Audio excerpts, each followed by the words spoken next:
David, a recent retiree, opens his bank statement expecting financial security, only to find his savings nearly depleted in just 6 months.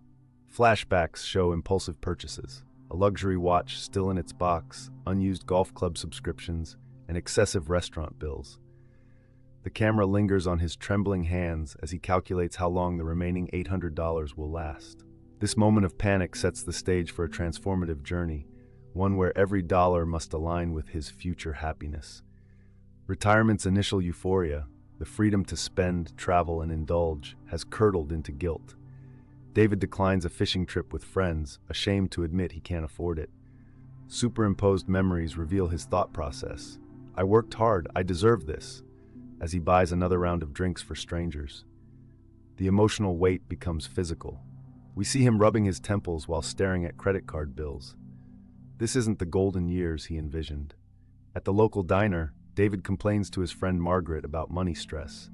She slides her coffee cup aside and says, "I only buy what makes tomorrow's me smile." The words hang in the air.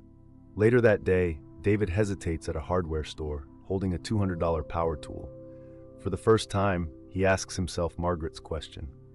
The tool goes back on the shelf, a small but pivotal victory. David starts carrying a small notebook, jotting down just 3 daily expenses, not totals, just representative items. $4 latte, $38 pharmacy, $25 grandkids toy. The act of writing creates distance between impulse and action.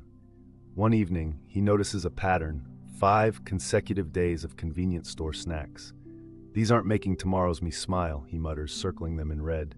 Awareness sparks change. Armed with a month's worth of data, David color codes expenses. Red for survival, bills, meds. Yellow for personal joy, books, hobbies. Blue for relationships, gifts, outings. The revelation? 70% red, 15% yellow, 15% blue. "No wonder I feel deprived," he realizes. We see him deliberately shift funds, canceling an unused gym membership to budget for weekly painting classes instead. David's old colleagues invite him on a Caribbean cruise, his dream trip. He pulls out his notebook, applying both habits. Will this make tomorrow's me smile? The answer is nuanced. Instead of charging the $3,000 package, he proposes a local beach weekend at 1/10 the cost. The group agrees enthusiastically. Later, we see them laughing around a bonfire, proof that joy isn't price-dependent. David's journal shows remarkable consistency. Yellow and blue categories now comprise 50% of spending. He teaches Margaret's question to his book club, sparking lively debate. In a powerful side-by-side comparison, we see his former self, stress-eating takeout alone, and current reality, hosting a potluck with $15 worth of homemade soup. The same man, transformed by intentionality. At the community center, a newly retired woman vents about money fears. David smiles and slides his notebook toward her. "Try asking one question."